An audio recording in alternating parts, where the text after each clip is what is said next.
Remember when Justin Trudeau said that we had to implement a carbon tax because if we didn't, well, we're all basically going to die? Well, it doesn't seem that that carbon tax is super popular, especially when you're plummeting in the polls. For context, hello, I'm Adrienne Batra. With me are Brian Lilley and Warren Kinsella. Brian, I'm slightly exaggerating when I say about, the world is going to end if we don't put in a carbon tax, but that is the sort of hyperbole that was used by the Trudeau Liberals and his then Environment Minister, Catherine McKenna. I mean, all sorts of scary things were going to happen. But all of a sudden, the Trudeau Liberals are tanking in the polls, particularly in Atlantic Canada and other regions. So what does Trudeau do? Well, he puts a pause on the carbon tax? He does for 3 years. This is because his political fortunes were melting faster than the polar ice caps. So he had to do something. He holds 24 of 32 seats in Atlantic Canada, and he was looking at the prospect of being reduced to single digits in Atlantic Canada. That's quite the thumping.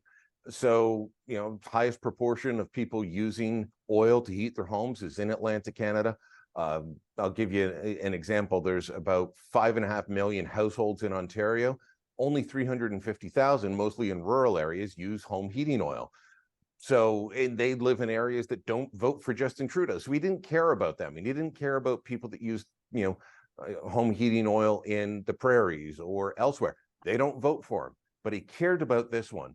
And so, I want you to consider the optics of this news conference. This is a government that is particularly good at getting a nice view out there, nice optics. And what were the optics? It was Justin Trudeau standing in front of a wall of his MPs in the foyer of the House of Commons. There were no special signs made up. There was no special message.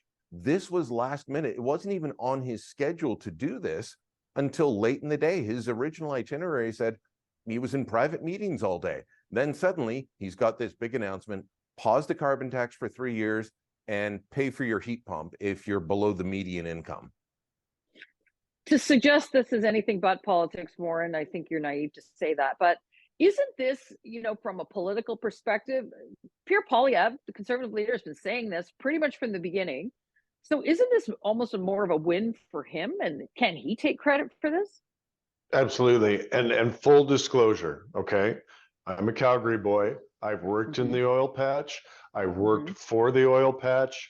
I live in rural Canada. I didn't think that the carbon tax was a good idea, but in Justin Trudeau's defense, he put it right in his platform back in 2015 and 2019 and 2021. He said he was going to do it. He actually got a mandate to do it. It was a bad idea, but he did it. So I've actually kind of defended him in the interim, saying, well, he kept his promise. It was a bad promise, but he kept his promise. Now he's broken his promise.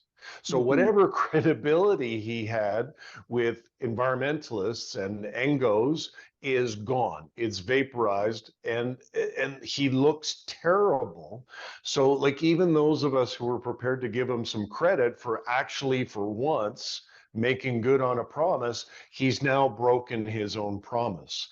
But I don't think it's going to work, because the guy who brought it in and got rid of it is the guy who can bring it in again. And I think he's handed Poilievre a gift, a gift on a silk pillow. That's what Justin Trudeau gave Poilievre yesterday. Brian, how does this play out? Look, the three of us have talked about the polls for the last nearly year now. We see the trend. We see what's getting pretty much baked in. Will this move the dial at all? Do you think that those Liberal MPs that were in Atlantic Canada are up for re-election, facing serious challenges, facing the staring down the barrel of losing their riding? Are they saying to him, you've got to do something? This is the number one issue for us? I think they've been saying that to him, and he rejected them for a long time.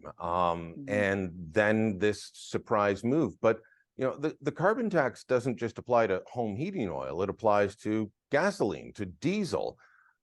The people of Atlantic Canada were getting a special break from Justin Trudeau that the rest of us weren't. And let's be honest, they're getting the special break now for the same reason, because they vote Liberal. So the federal price on carbon pollution, as Justin Trudeau calls it, didn't apply in Atlantic Canada until July 1st. They had a lower rate, a special deal. July 1st, it came in. 2 weeks later, the clean fuel regulations came in, which is another carbon tax, essentially. That's what it's designed to do, the same purpose, and it's another tax. So they saw the price of gas jump by 14 cents a liter across a lot of the region. So, saying you'll take it off home heating oil for 3 years, that's not going to make people feel like, yeah, you've actually heard me. And then, he turns around and says, I'll give you a free heat pump. Well, if the heat pump would have solved this problem, wouldn't it have been better to just subsidize or give the heat pumps out in the first place instead of putting in this tax, establishing a bureaucracy to refund you the money and tell everyone the falsehood that you'll get more than you pay back? If this was the answer, giving out the heat pumps, that would reduce emissions. Why not just do that instead of this whole charade? But, for Trudeau, it's always about polling and optics and votes, and he's in trouble now. And, Warren, I'm going to give you the last word. I think that there's a general understanding now. Maybe there wasn't back in 2015. The Tories ran those ads. He's just not ready. I mean, it's so obvious, and it has been day after day, month after month, that he wasn't ready and still remains unready. He's not particularly philosophically consistent either. I mean, he's very good at parroting lines. Like, he talks about that, looking at things through a gender equity lens, and he talks about the environment, and he talks about all of these soft issues. But I don't know if he believes in them. I think he just says them to sound popular with a certain demographic. This one is interesting because he's getting a lot of pushback from corners of not only his own party, that are the hardcore left and environmental types, but former cabinet ministers even lamenting about this.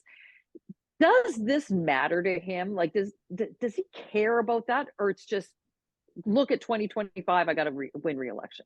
It does matter to him. There's two things he cares about. There's two things that matter to him. One is Instagram, pictures of himself, and the polls, right? And the one thing we know about the Trudeau government is they are addicted polls in the way that no previous government is. And if you look at the numbers, it explains why he did what he did yesterday. Like, he is still somewhat competitive in the province of Quebec. He's more or less tied with the Bloc Québécois. Tories aren't as much of a factor there. In Ontario, in urban areas, he's still got a shot, but he needed the so-called red wall. The red wall is in Atlantic Canada. He cannot afford to lose those 20-odd seats, otherwise he loses government.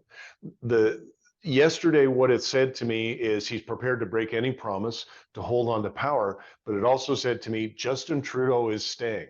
If he didn't give a sweet damn about his successor's chances of saving the furniture, he wouldn't have done what he did yesterday. Yesterday, to me, was a clear indication that Justin Trudeau wants to stick around, and he's trying to improve his chances. Depressing news for everybody, I know, I apologize, but I think that's why he did what he did. Well, let us know what you think in the comments below. Does this flip-flop on the carbon tax change Justin Trudeau's political fortunes? Go to theTorontoSun.com, hit that subscribe button. You're going to find content there and coverage that you will not find anywhere else.